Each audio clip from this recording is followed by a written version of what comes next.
We've been away from home for 10 months, and in our trip around the world, we've reached a place that strikes us as familiar. Mexico is one country that makes us feel right at home. With its colonial villages, its sunny climate, and its use of Spanish, which makes it easier for us to get along. But this country also has a personality all its own. I've recorded images of this country from north to south, and I'm not sure what I like about it best. Its many varied landscapes, its colourful villages, its cities, its markets, or one of its traditions. Realmente ha saltado el tío desde aquí. From this point on, we'll focus on the history written within Chiapas's borders and along the shores of Lake Atitlan. We'll explore Mayan culture, travelling through the Yucatan Peninsula and Guatemala all the way to the heart of the jungle. In our itinerary, we'll travel among volcanoes, visit the most remote villages in the region, and explore the lost cities of the Maya. The road ahead is long, but we're excited to discover what's left of the most important civilization ever to have inhabited the American continent.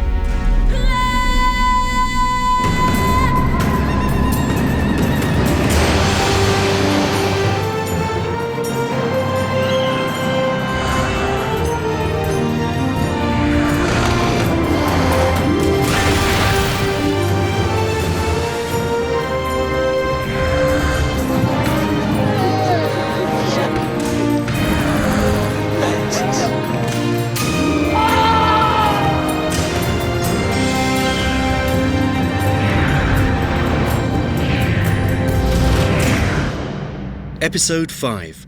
The World of the Mayas.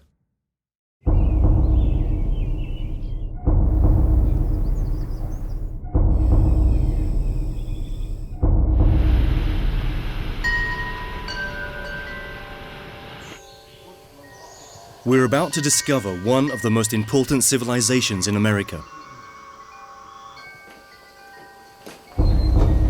In this part of the world, it's hard to decide whether to focus on the dead Maya's legacy or the lively culture of their descendants. We can't help it. We want to explore everything. And that means we're going to have to log quite a few miles.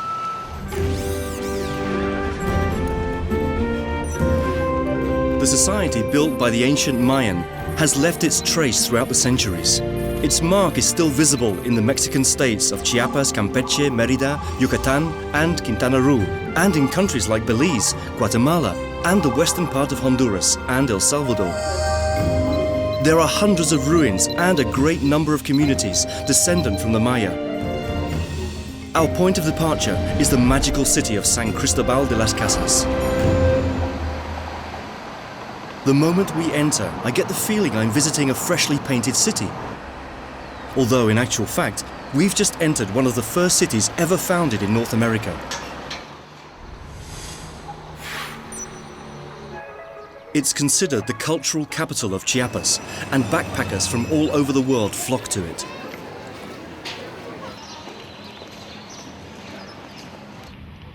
In the 16th century, it became fashionable to build a bunch of colonial buildings, as if the conquistadors were in a rush to turn this place into the new Spain. Today, it's worth wandering around it aimlessly, and I can't help pointing my camera at all its churches. The colours determine the city's light-hearted spirit. The mix of styles, the palaces, the museums, the squares and their gardens, the Baroque decor. All of this is San Cristobal. But racial mixing and coexistence is the very basis of the city's culture. Its inhabitants appear to be unsure whether to pray in the Christian churches or devote their time to embroidering their Mayan ancestors' symbols.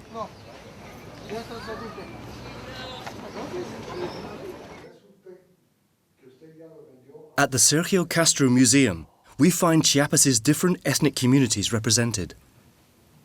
Castro specializes in treating burn victims, and he's an agricultural engineer by training. All alone, he has managed to improve the lives of entire villages. He is a white man who has earned the respect of all the Mayas in Chiapas. Esto es un crisol de etnias, de costumbres diferentes, de indígenas, ¿no? Sí, mira, aquí en Chiapas tenemos en total 4.500.000 habitantes, de los cuales 1 millón es indígena. Y este millón está repartido a la vez en 7 grupos lingüísticos. Indígenas que hablan tzotzil, que hablan tzeltal, tojolabal, chol, maya, zoque y el mam. Pero no hay un poco de lío en cuestión de creencias, porque ellos son católicos, pero a la vez hay chamanes, tienen ritos espirituales. Lo que existe es un sincretismo, una mezcla entre lo que es la religión católica y la tradición maya. En 1544 llegaron los primeros misioneros con Fray Bartolomé de las Casas. Al dispersarse a tratar de hacer la conquista espiritual, los indígenas los aceptaron, ¿verdad? Lo adoptaron al sacerdote. ¿Por qué? Porque mostró caridad y no la agresión de la conquista. Lo que sí que parece que es cierto es que han conseguido mantener gran parte de las tradiciones prehispánicas. El futuro es lo que parece más incierto, ¿no? Sí. Mira, la tradición se ha conservado. Para mí la tradición es el escudo con el cual se protege en contra de nuestra influencia mestiza ladina. In order to explore Chiapas's most authentic communities, we'll have to stay away from the tourist areas.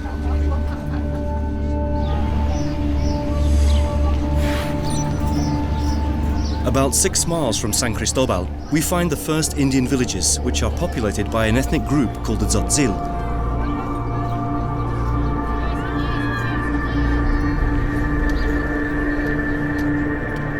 We've just arrived at a place that hasn't changed in decades. The market itself is forgotten once we begin to notice all the people. They have their own laws and a council of elders that is not afraid of anything. Marrying out of your own ethnic group or failing to attend mass each week are considered serious offences. The entire village will rebel and drive out anyone who does not comply with its customs.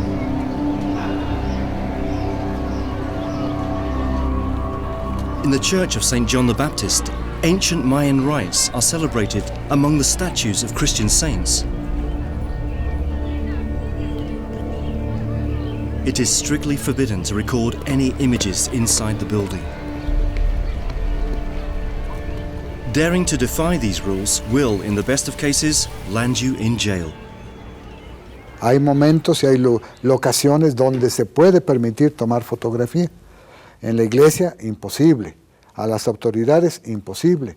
Pero ya teniendo una relación, vamos a poner con una... Te puede llevar inclusive a su casa. Y tal, su mamá está tejiendo. ¿Puedes tomar fotos? Sí, puedes tomar foto. ¿Quieres una tortillita? Te ofrecen una tortillita con salecita, con queso.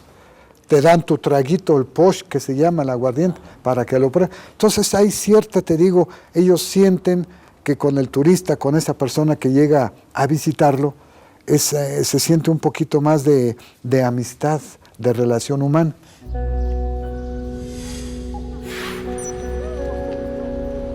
Zina Cantan also preserves long-standing traditions. We arrived in the village in the middle of a ceremony, but our cameras were not welcome at the event.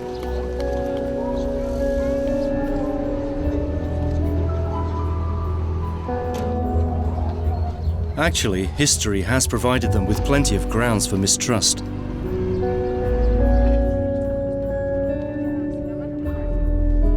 Porque hay muchos proyectos.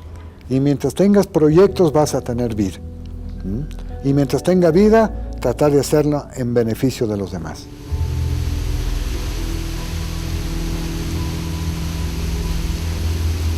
Chiapas's villages are spread out among jungles and watercourses. There is something undeniably magical about this land. We want to reach the city of Palenque, but we inevitably stop time after time in order to take in the natural beauty of southern Mexico. It's impossible not to stop by the so-called blue waterfalls, as they are right on our way. Though, due to the recent rainfall, today the water isn't all that blue.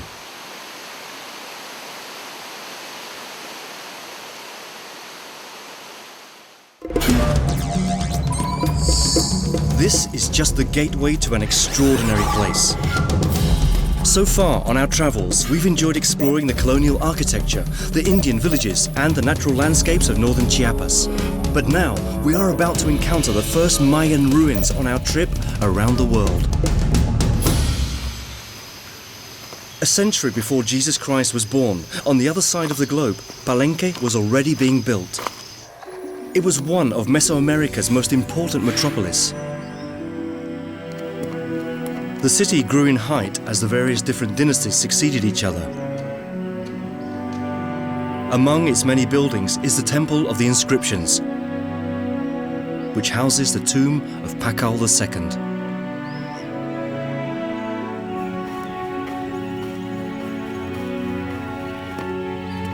The building is surrounded by what remains of the pyramids. They were built on different sites, by different kings, but with a single purpose: to extol Palenque's power. The city once rivaled the all-powerful Tikal, but a drought would soon leave the empire in ruins.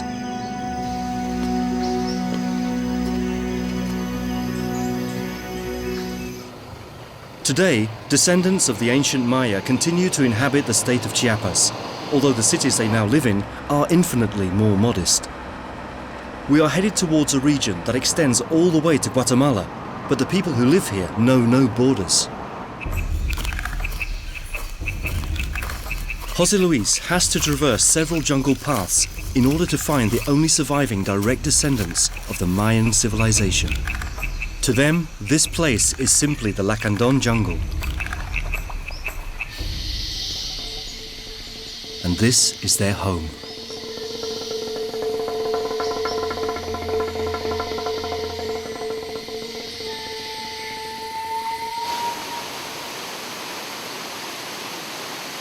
Many Lacandon Maya emigrate to the cities each year, and the jungle is losing its population. Miguel is one survivor, but it's increasingly harder for them to feel isolated or free, depending on how you look at it. Since ancient times, the Lacandon Maya have preserved their signs of identity, such as their way of dressing and long hair. But today, their appearance has become a tourist attraction. ¿Sabe qué es lo que me dijo turismo cuando viene en México? Mira, ya sabes, dice, si ustedes van a cortar palo, tu cabello, ahora dice turismo, poco tarde no va a venir, porque ahora viene turismo, ahorita vienen a ver a ustedes sus costumbres, si por ejemplo tiene una túnica blanca, yo le digo, es la verdad, porque más tarde el turismo no va a venir, va a decir, oye, ¿para qué voy a ir? Ahora sabe que a los lacandones ya se acabó. Personally, I wouldn't mind staying right here for just a spell. And I don't think José Luis would mind either. But I'm afraid our itinerary continues just a bit further. The idea is to stay away from the cities and visit the Nahal, another Lacandon Maya community made up of a considerable number of families. In order to reach it, we must first cut across the jungle on minor roads and resign ourselves to another day of potholes.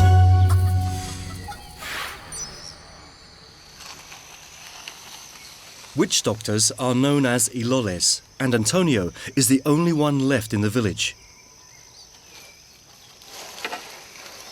He himself produces an intoxicating beverage made from the bark of the balchi tree. For many centuries, the Maya have considered this drink sacred. Today, there are only 53 families spread among several jungle villages, and all they ask is to be allowed to live in peace. Aquí hubo una revolución muy importante en Chiapas, conocida en todo el mundo, Sí. que es la zapatista. Ese zapatista, ese no me unos gusta años. yo también, eso sí. Ay, ¿qué es lo que piensa? ¿No le gusta? Mira, como no quiere morir la piro con los zapatistas, no quiere quitar a su hermano, pobre machete, su alma, no. Mira, ¿qué vas a tirar? No es para comer, hermano. Mismo sangre igual. Yo no me quiero matar persona. ¿Y si yo vengo dentro de 15 años Ajá. ¿Qué va a quedar de la comunidad de los lacandones? Igual sigue, todo. Pero todo cambió, todo Ya. cambiará. No, yo no, sigue, solo los demás ya. ¿Y se siente usted solo, que es el único que Solo queda? ya, pero mi esposa sigue todavía, pero los demás ya no. Hay poquito ya, pone la túnica, nomás un rato ya se fue con pantalón. In the 21st century, blue jeans have become a threat to certain age-old cultures. Some Lacandon Maya, like Cayum Mush, use a paintbrush to defend their cultural symbols. Hay muchos de mis hermanos y mis compañeros que ya, o mis sobrinos, fueron ya a la ciudad, pero solamente fueron ahí por vender su arte, vender sus flechas y le gustaron, ya no pueden regresar. I wonder if this is the future that's in store for them. A culture confined to a museum.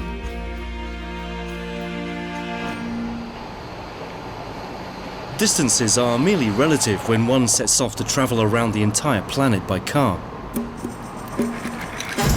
We'll have to travel nearly 500 miles in order to reach our next destination. This means we'll have to cut across Campeche in the northern peninsula. We'd love to stop by all these lively cities, but we still have many hours ahead of us on this road. And we are all very much aware that the state of Yucatan has one of the trip's greatest rewards in store for us.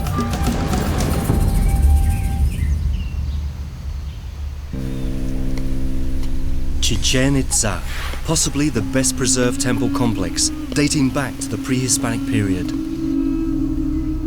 Over 1 million people visit this archaeological site each year. Walking around the compound, sooner or later we find the central pyramid. Many consider it the masterpiece of Mayan civilization.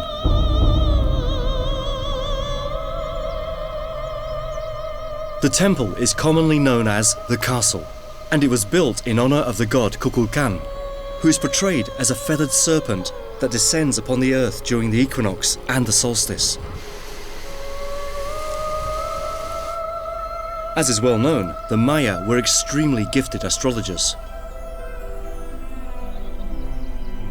In the old days, people simply spent a great deal of time contemplating the cosmos, whereas today, we tend to live closer to ground level.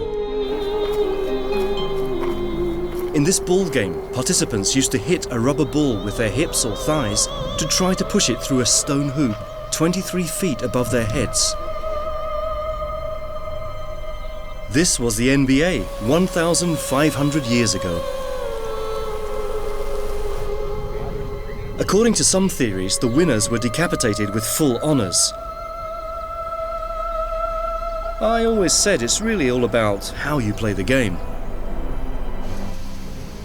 At the other end of the Acropolis, we find the Temple of 1,000 Columns, with inscriptions that describe kings and gods. We may never fully decipher all the mysteries this culture holds, but the more we learn about the Maya, the more deeply we admire them.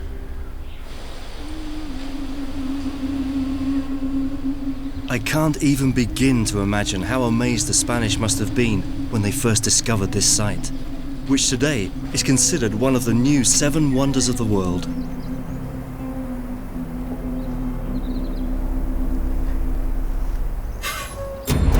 We have barely enough time to take a peek at Tulum, a city built on the shores of the Caribbean.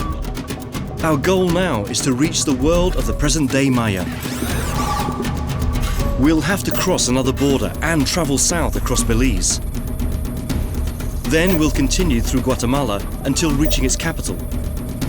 From there, we'll follow Dan on a journey that will be full of contrasts and a whole lot of excitement. Guatemala tiene una población que desciende de 23 etnias mayas que conviven con la herencia española y además posee uno de los mejores climas del mundo. Por eso lo llaman el país de la eterna primavera. Maybe it's the temperature, or maybe it's the Latin character of its inhabitants. Whatever the reason, the streets here are full of life. Mixed-race people, Indians, and descendants of Spanish settlers live together under a single flag, and the Plaza de la Constitución also attracts tourists. But in order to discover the city's essence, you have to lose yourself in its markets. Here, it's easy to stumble across the market stands, the traffic, and the stalls offering food. This is a scene we've found all over Latin America. The cheerful clutter on the streets. There's also a relief map of the country on display in the city. And we reached two conclusions from this visit. First, that Guatemala is a place full of volcanoes. And second, that if we really want to discover this country, we'll have to visit them.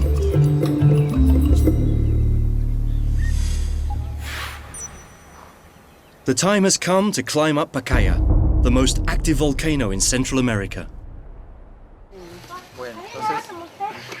The horses will help us during the first part of the ascent. It takes us a little over an hour to get to the end of the road.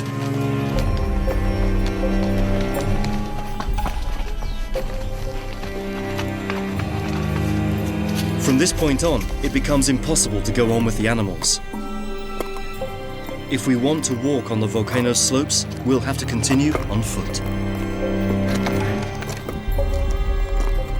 Step by step, we cut across a rough patch formed by magma from the Pacaya volcano, which through the years has transformed the landscape, burning entire forests in its wake. As we walk over the surface of the volcano, we can often hear the hiss produced by the volcanic gases seeping out beneath our feet. We're standing on streams of lava that are covered by a fragile layer of rock. Si lo dejamos un instante, el palo va a arder muy poquitos segundos.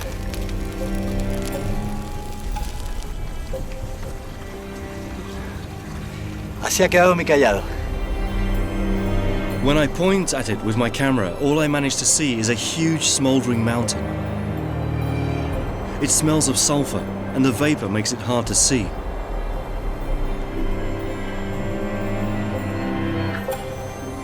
In broad daylight, it's hard to distinguish the rock from the lava, but after sunset, the magma guides us up the sides of the volcano.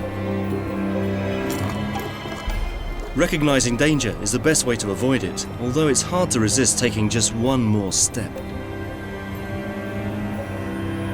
Este es uno de los ríos de lava del volcán Pacaya. No es fácil llegar hasta aquí, pero hemos conseguido acercarnos a tan solo 3 metros de la lava incandescente. La temperatura supera los 45 grados. Actually, the spot Dan is in is less than 3 yards from a mass of liquid metal that can reach temperatures as high as 130 degrees or more. But this doesn't seem like the best time to calculate temperatures. It would not be wise for us to stay here after nightfall. But there's something hypnotic about a river of lava. 2,000 years ago, this image could have instigated a human sacrifice to appease the fury of the Mayan gods.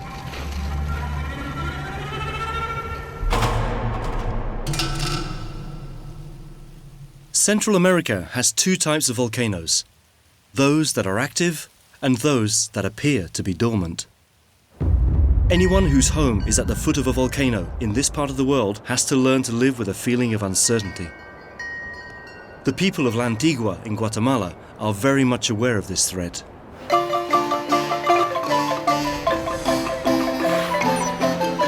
Under the gaze of the Agua volcano, they built Baroque churches, as well as grandiose streets, squares, and cathedrals. La Antigua was once considered the capital of Central America, and in its heyday, the volcano reclaimed its own starring role in history. On July the 29th, 1973, an earthquake reduced to rubble the so-called very noble and very loyal city of Santiago de los Caballeros in the Captaincy General of Guatemala, that's to say, La Antigua. This place was practically deserted, but in time, it was literally reborn from its own ashes.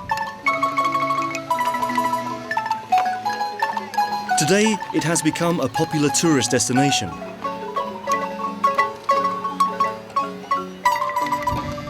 Its ruins, with their half-demolished walls and old churches, have been preserved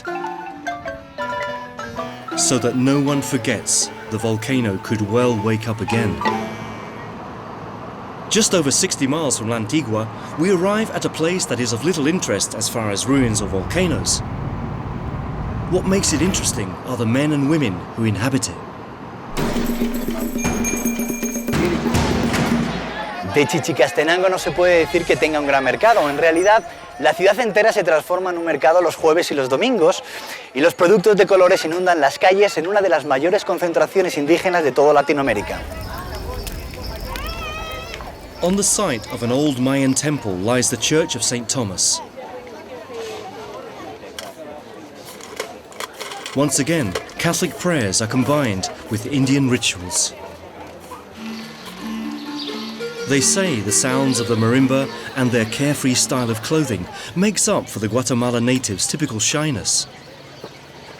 Their light-hearted customs mask a history of mass genocides and deadly earthquakes. Over 250,000 natives were exterminated in the 1980s, but the Maya have managed to survive for thousands of years. And Chichicastenango is one proof of this.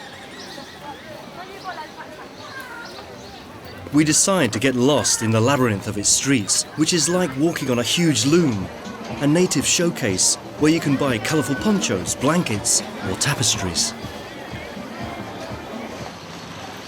To this day, Chichicastenango is still a gathering place for the great Mayan family. Some come from the jungles of Petén, others from the Lake Atitlan region. Without a doubt, this place represents the Maya's living culture. Tienes plátanos rojos, ¿no? ¿Me los enseñas? The vegetable market is the place with the highest concentration of people in the city.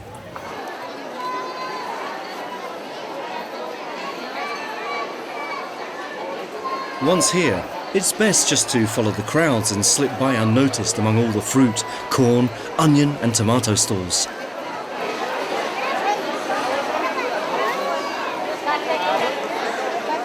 After all, this is the same sort of bustling activity we might have found centuries back at the foot of the stone pyramids.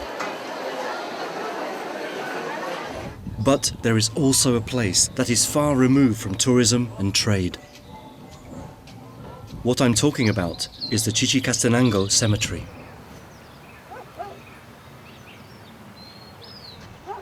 Even death is represented with a burst of colour other cultures might deem inappropriate. The silence contrasts with the din of the market.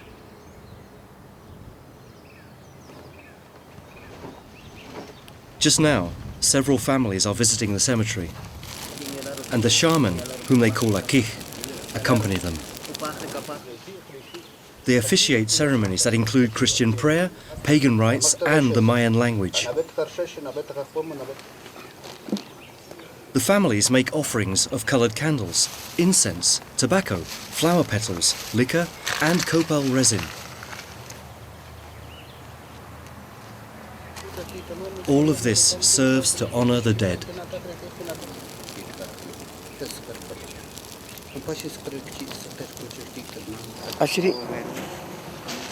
Some rituals are performed for spiritual healing, and the dead are invoked to help scare away evil spirits that are thought to be the cause of all sorts of hexes or serious illnesses. The Akij have given us permission to record the ceremony, but they suggest we keep our distance because evil spirits are constantly on the prowl for new victims.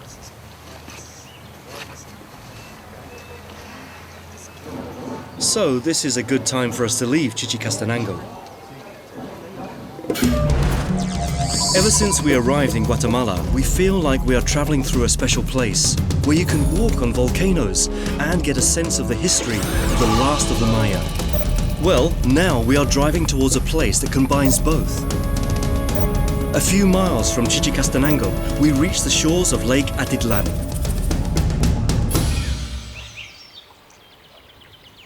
Our first stop will be Panajachel, which is the usual starting point for most forays into the most famous lake in Guatemala.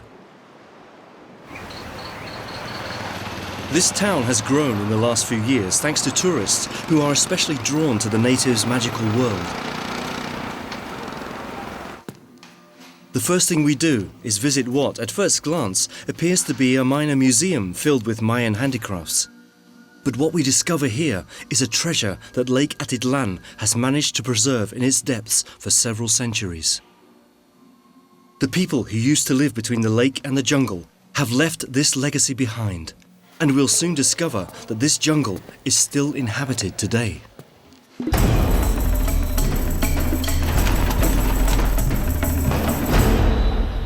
There are many ways to explore the tropical forests in this ecosystem. We have decided to explore it while hanging from a thin steel cable. Lo llaman cable extremo. Y creo que empieza a entender por qué.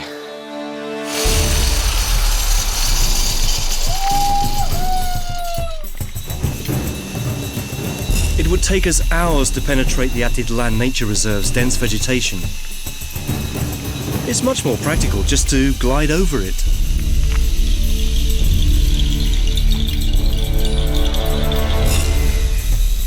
Zip lines have become one of the most popular attractions in Central America's national parks.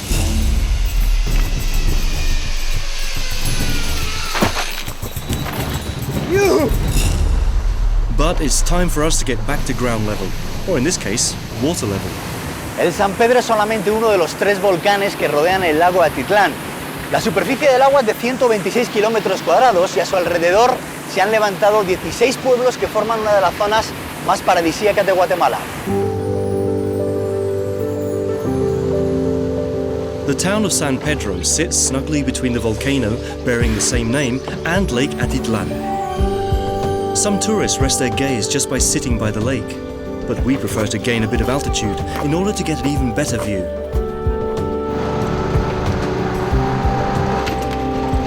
This means of transport may not be state-of-the-art, but we intend to make it all the way up to the San Pedro volcano on this rickshaw.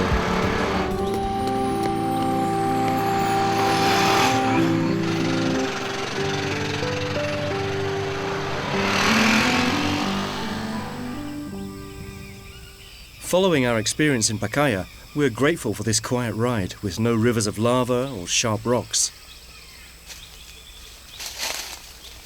This volcano is a garden in which all sorts of insects and reptiles have learned to use camouflage. The peak is nearly 10,000 feet high and the sides slope down to the coffee plantations. Among the green leaves and coffee beans, we come face to face with another reality for tourist towns in this country.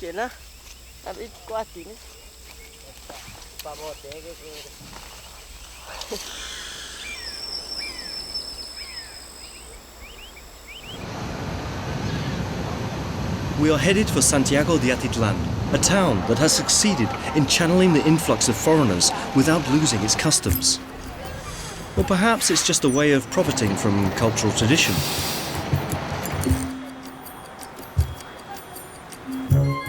The craft shops, the rickshaws, and the restaurants are clear symptoms of a town opening its gates to visitors. Everywhere we look, small shops offer a wide array of goods, which are not always convincing. Va a ser que no. But in all fairness, I must say, Santiago de Atitlan has managed to hold on to its own distinct lifestyle. Although its squares preserve the colonial churches, local villagers have not abandoned their native tongue or Mayan attire. Sometimes it's hard to make out the line separating native decoration and genuine culture. Before leaving the Lake Atitlan region, we go back on the road in search of one last community. San Antonio de Palopó es por aquí. Por aquí es. ¿Que no?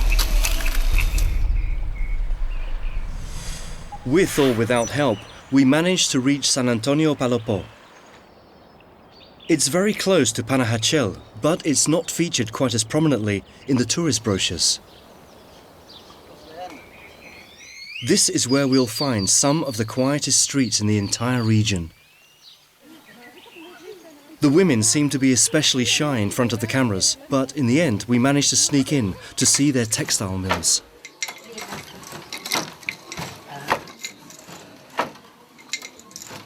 In this tiny workshop, several women weave colourful cloth with no rush. This is a family business, and there is no age limit. Tú eres una persona de la cultura maya. Sí, ¿Tú te sientes maya? sí, soy más puro cachiquel. ¿Más que guatemalteca? Sí, más. ¿Les vas a enseñar español a tus hijos? Todavía no casada, Ah, no. soltera. Bueno, pero cuando los tengas. Sí, ¿Sí? ¿Quieres que aprendan español? sí, porque el español más importante. Porque en este pueblo muchas personas quieren hablar, pero no pueden. Solo habla el cachiquel. Ellos no quisieron entrar en la escuela y por eso ahora ellos no pueden hablar, ni escribir, ni leer. Our journey has become an ongoing series of encounters with people from very different cultures.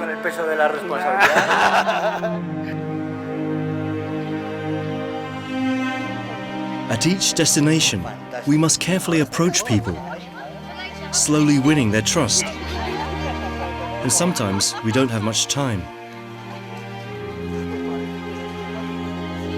But by this point, we've learned that there is always someone willing to welcome us. And with every welcoming gesture, we are more eager to keep traveling. However, this time, we're going to go back several centuries in order to follow in the Maya's footsteps. Dan and José Luis have split the route, so to speak. Whereas Dan guided us around Guatemala's every nook and cranny, our photographer takes the initiative once we reach Honduras.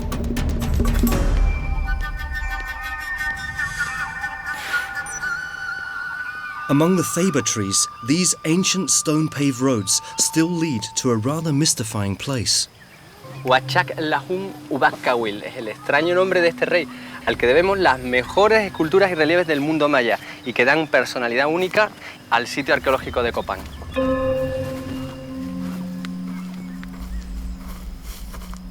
Anyone walking among Copan's ruins will realize they have to keep their eyes wide open, because on every wall, a trace of the people who inhabited this place has been carved out.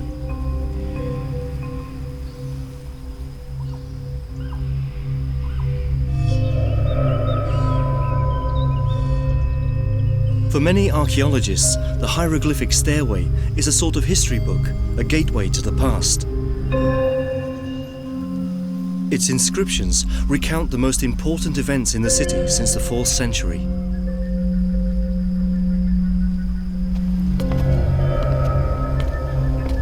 But if there's one place that serves to represent the art and history of Copan, it's no doubt its main square.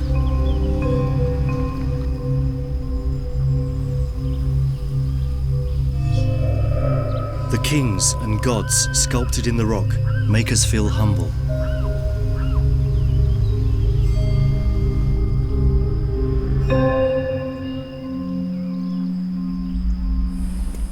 Copan's museum also exhibits replicas of figureheads that lay hidden within the pyramids for several centuries. Today, seeing the talent these people had is a great discovery for us. And we are about to be even more overwhelmed by the Maya's incredible artistic skill. Back in Guatemala, Dan takes over only to witness a rather gloomy premonition. Quirihua's pillars are not quite as sophisticated as those in Copan, but they bear the record of the apocalypses according to the Maya. These records say the world will end on December the 21st, 2012. The good news is that still gives us time to visit the northern part of the country. This will lead us to the jungles of Peten. The road signs warn us that we are entering an untamed territory, a place humans left long ago, and where animals now inhabit their cities made of stone.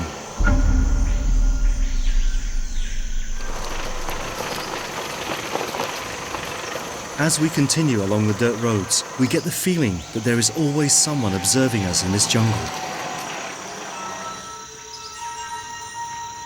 Sometimes it's the spider monkeys from somewhere in the treetops. Other times, it's the gods settled on top of the pyramids. Vestiges of the ancient human settlements are everywhere to be found. And in the blink of an eye, we suddenly realize that we've just driven right up to the main square of the ancient city of Tikal.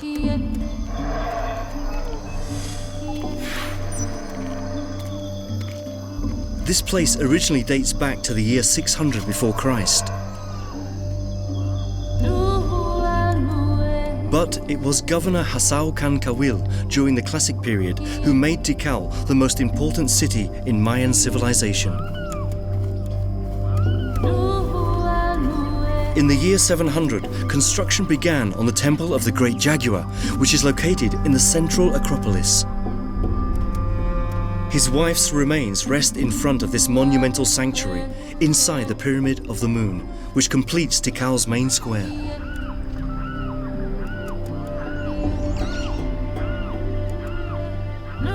Some theories maintain that the heads of the slaves that were sacrificed in honor of Mayan gods once rolled down these steps.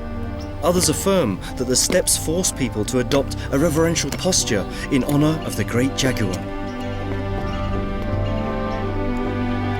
At the height of its splendor, between 1 and 200,000 Maya lived here. Tikal National Park was the first place on the planet to be declared a World Heritage Site, both for its archaeological importance and its ecological value. After walking through the jungle for several hours, we reach the Serpent Pyramid. It's 180 feet tall, making it the highest point in Tikal, and for years it was considered the tallest pyramid in America.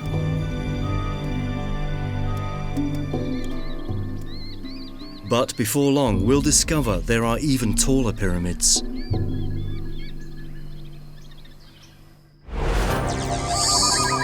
We have visited the most important Mayan cities in Mexico and Honduras.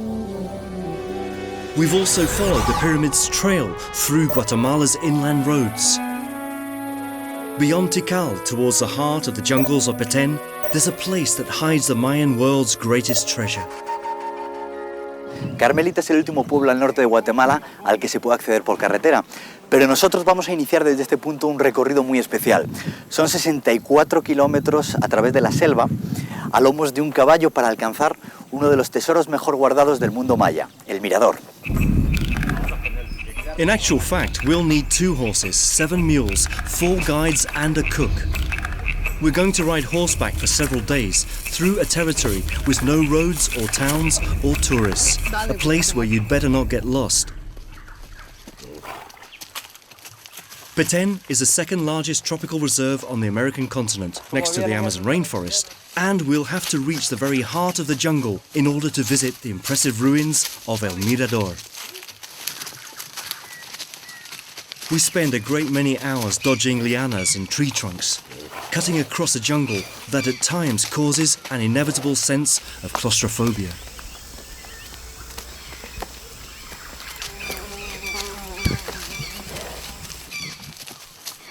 The intense heat and humidity make this trail feel like a giant greenhouse. After riding for several hours, we make a stop in order to regain our strength and give the animals a rest. The heat is stifling. We all have backaches, and on top of it all, I have to lug the camera around. But after all, adventure is a thoroughly irrational concept.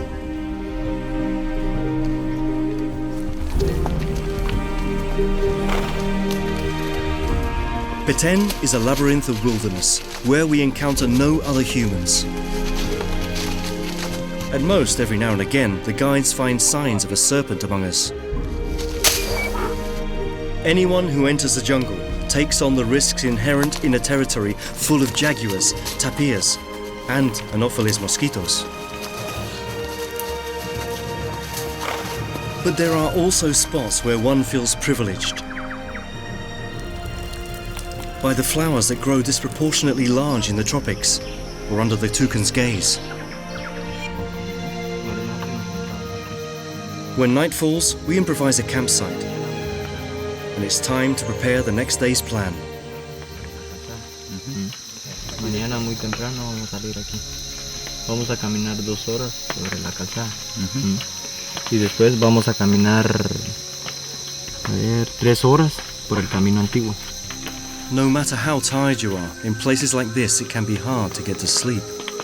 Lo que está claro es que uno no sabe con quién va a compartir las noches en la selva.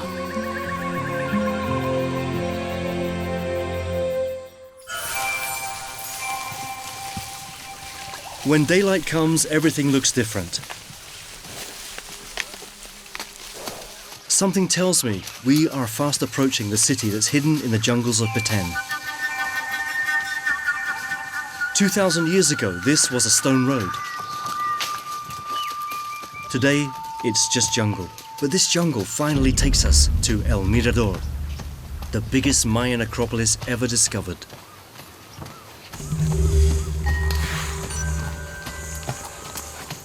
Two months of the year, a group of archaeologists work to restore El Mirador.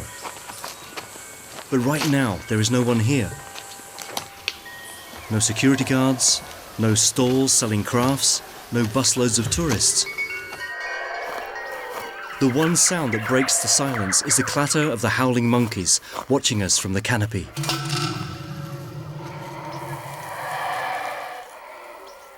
Their main rivals are spider monkeys, who are much more agile and much more dreaded than their noisy neighbours. Otherwise, this ecosystem is populated by small reptiles that are not at all accustomed to having humans around.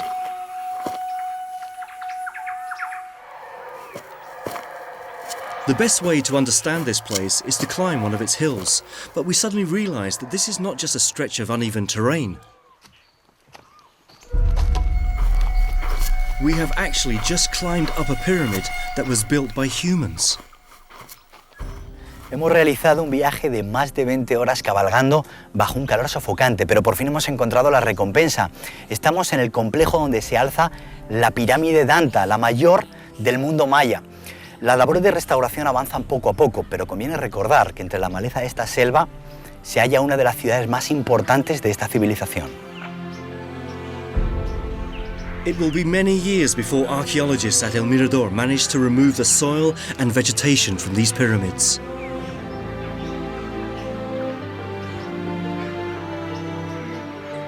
The city of El Mirador was built before Tikal, Palenque and Copan. Even so, recent discoveries indicate that in the year 600 before Christ, Mayan civilization was a lot more advanced than we had previously thought.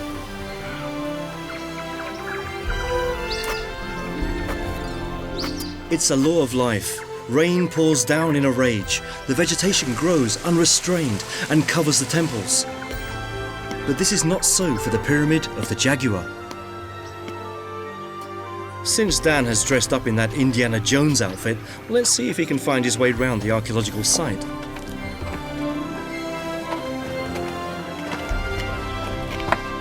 You have to make your way through 160 feet of labyrinths inside the Pyramid of the Jaguar. Esto es claustrofóbico. But at the end of the corridor, our efforts are again rewarded. También hace calor en el interior de la pirámide, pero ya estamos junto a este mascarón maya de piedra y estuco que representa una gran cabeza de pájaro.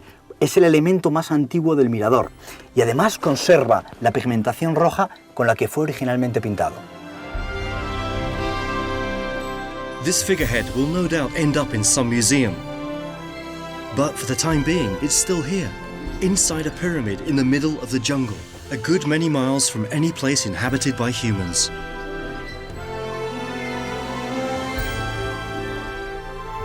El Mirador might be disappointing for anyone who comes here hoping to look at pyramids. But what is truly impressive about this site is that only about 1% of its acropolis has actually been discovered. The jungle continues to devour one of the greatest wonders of humanity.